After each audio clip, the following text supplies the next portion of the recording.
Welcome friends. Study at the Uttarakhand के online platform में आपका स्वागत है। हमारे हिस्ट्री का ये लेक्चर नंबर 4 जिसमें हम लोग एमसीक्यू के जरिए सारे क्वेश्चन सॉल्व आउट कर रहे हैं। और आज हम लोग जो समझेंगे वो राष्ट्रवाद का उदय और राष्ट्रवाद का प्रथम चरण को समझेंगे। तो चलिए फर्स्ट क्वेश्चन की तरफ चलते हैं। राष्ट्रवाद का उदय, इसमें कुछ क्वेश्चन उत्तराखंड के भी रिलेटेड होंगे, तो उसको भी हम सॉल्व करते हुए आगे निकलेंगे। तो सबसे पहला क्वेश्चन है कि निम्न में से कौन सा अल्मोड़ा अखबार के संपादक नहीं रहे।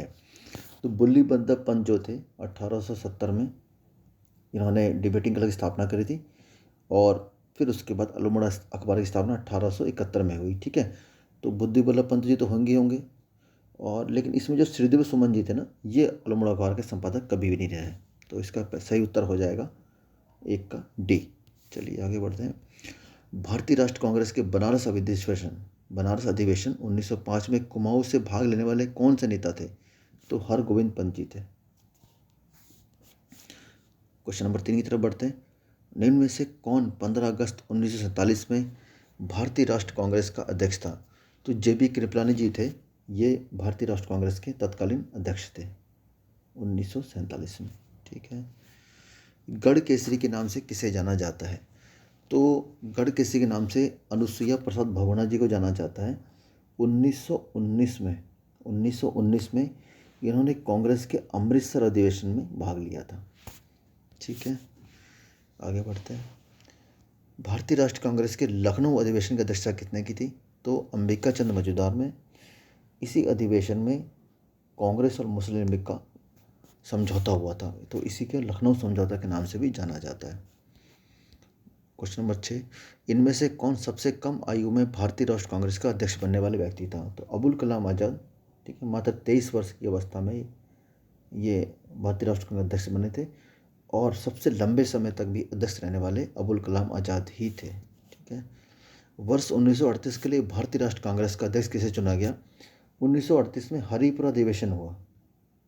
ठीक है, हरिपुरा गुजरात में है, वहाँ अधिवेशन हुआ, उसका चुनाव चुना गया। चुनाव से अध्यक्ष चुने गए सुभाष चंद्र बोस जी।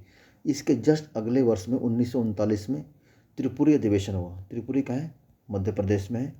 वहाँ पर फिर से एक बार सुभाष चंद्र बोस ने इलेक्शन के माध्यम से अध्यक्ष पद जीत लिया था, परंतु महात्मा गांधी और सुभाष चंद्र बोस जी के बीच में मतभेद होने के कारण सुभाष चंद्र बोस ने इस्तीफा दे दिया। ठीक है, फॉरवर्ड ब्लॉक की स्थापना करी। तो उन्होंने जिनको हराया था वो पट्टेभी सीतारामैया थे। तो गांधी चाहते कि पट्टेभी सीतारामैया ही अध्यक्ष बने, पर पट्टेभी सीतारामैया जी हारने के बाद उन्होंने अध्यक्ष पद को स्वीकार नहीं किया। तो बाद में डॉक्टर राजेंद्र प्रसाद को 1939 में अध्यक्ष बनाया गया। तो ये जानकारी आपके लिए जानना आवश्यक है। भारतीय राष्ट्र कांग्रेस के संदर्भ में सुरक्षा कपाट सिद्धांत का प्रयोग सर्वप्रथम किसने किया था। सुरक्षा कपाट सिद्धांत मतलब ये क्या था कि सेफ्टी वॉल ऑफ ब्रिटिश के लिए ये वर्ड इस्तेमाल किया था लाला लाजपत राय ने अपनी पत्रिका थी यंग इंडिया। ठीक है, इसमें इस्तेमाल किया था कि भारतीय राष्ट्र कांग्रेस का इस्तेमाल ब्रिटिश सरकार अपने सेफ्टी वॉल के रूप में कर रही है। ठीक है, कांग्रेस अधिवेशन जिसमें पूर्ण स्वतंत्रता का प्रस्ताव पारित किया गया था, ये 1929 में लाहौर अधिवेशन किया गया था।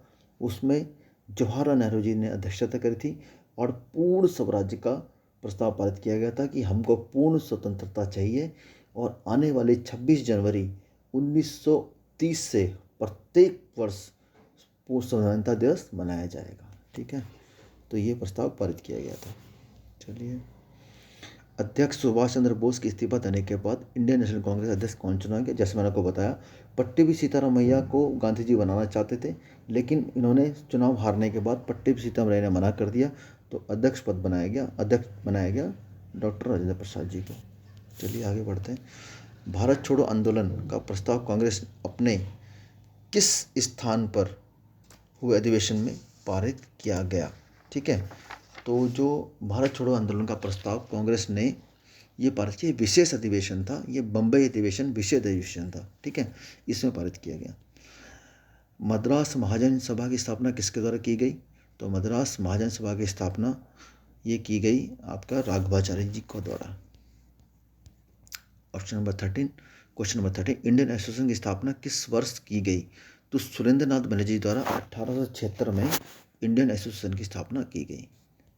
क्वेश्चन नंबर 14, कांग्रेस द्वारा असहयोग आंदोलन के प्रस्ताव को सर्वप्रथम 1920 में किस स्थान पर स्वीकार किया गया? अच्छा, अब असहयोग आंदोलन की बात चल रही है, तो ये नागपुर अधिवेशन में इसको स्वीकार किया गया। तो आप सब जानते हैं, एक क्वेश्चन और भी बनता है कि ना जो हमारी कुमाऊं परिषद थी, कुमाऊं परिषद की चतुर्थ अधिवेशन के बाद, ठीक है, चतुर्थ अधिवेशन जो 1920 में हुआ था, ठीक है, तो चतुर्थ अधिवेशन के बाद बद्रीदत्त पांडे की अध्यक्षता में गांधी जी से मिलने के लिए एक शिष्टमंडल नागपुर अधिवेशन में गया था। ये हम इसको उस चीज़ को उत्तराखंड के कुमाऊं परिषद रिलेट कर सकते हैं, ठीक है। चलिए आगे बढ़ते हैं। इंडियन नेशनल कांग्रेस ने पूर्ण स्वराज का प्रस्ताव कब पारित किया गया? ये हमने 1929 में देख लिया है। नेक्स्ट क्वेश्चन, कौन सा नेता लगातार जो 6 वर्ष तक कांग्रेस के अध्यक्ष पद पर रहा? ये 1940 से 1945 तक अबुल कलाम आज़ाद, ठीक है। ठीक है, अब देखते हैं राष्ट्रीय आंदोलन का प्रथम चरण। कौन से नेता अतिवादी था? अति मतलब उग्रवादी नेता कौन सा था? तो इसमें जो अरविंद घोष जी थे, ये उग्रवादी नेता में काउंट किए जाते थे, तो ये आंसर सही हो जाएगा। निम्न में से कौन अलीपुर बम मामले में शामिल था? तो अरविंद घोष जी अलीपुर बम मामले में शामिल थे, ठीक है। अलीपुर बंगाल का हिस्सा है, वहाँ पे शामिल थे।